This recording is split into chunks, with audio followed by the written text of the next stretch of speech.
So the first thing we want to note is the faith of these friends. Note that powerful statement, when Jesus saw their faith. It was the faith of these friends that brought the paralytic to Jesus. It could have been that the paralytic, we're not told much about his attitude at this point. We're not told anything about his attitude at this point.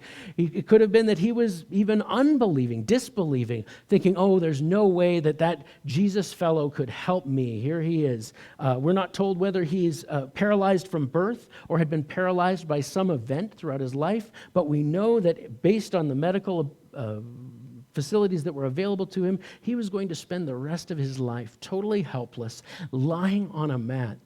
And we don't even know whether he trusted Jesus or believed that Jesus could heal him or not. What we do know is these friends of his believed in Jesus enough to bring their friend, their suffering, paralyzed friend, to him. It is the faith of the friends who brought this paralytic to Jesus that is at the front of this account.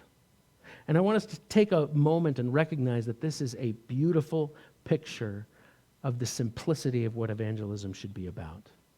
You might think of evangelism as some kind of a confrontation or a chore, a challenge, an argument. It might be something that you feel guilty about. I just don't do enough evangelism. I just don't reach out enough. Or it could be something that you think of as some people very boldly enjoy the conflict of it and then become the high conflict kind of evangelist that actually oftentimes pushes many people away as they push towards because they're so excited. They're really eager for the fight that they want to win. There's lots of wrong pictures that we can use. However, if you are sick and I care for you, it's only natural that I would take you to a doctor, right?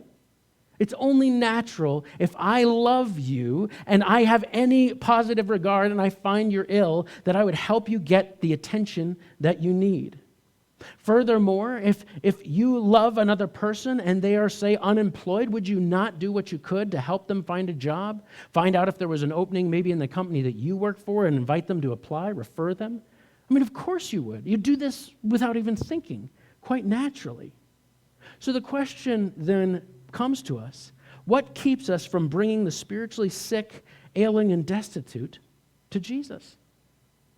The very place, the very person, the very God wherein you find all your comfort, peace, hope, empowerment, and everything that you need for life and godliness, why wouldn't you bring them or direct them or point them, however possible, to the feet of Jesus? Is it that we don't believe they're really sick? Is it that we think, well, yeah, Jesus works for me, kind of as the worldly attitude would take it. Jesus works for me, but maybe bowling works for you, or football gets you through life, or work gets you through life. Maybe we can buy that same deception that the world will put out, that everybody's getting through in their own way, getting by in their own means at their own time. But the Scripture is clear that we are all in absolute sin and total inability, need for Jesus Christ. There's not one person on this planet that does not desperately and hopelessly need Jesus Christ and no other. He is the only place of forgiveness for sin. He is the only place of healing. He is the only place of regeneration and rebirth. He's the only one who can give these things. And everyone needs it. And so I hope that we can rework our view of evangelism instead of being some sort of obligation, something that we're afraid of or nervous to do, but just to simply say, I know where I found wholeness, I found life, I found peace, I found acceptance, and I want you to know Jesus as well. I'm not saying that that'll make it easier. I'm not saying that that'll make it so that everyone who you share the gospel with will respond positively, but it will go a long way.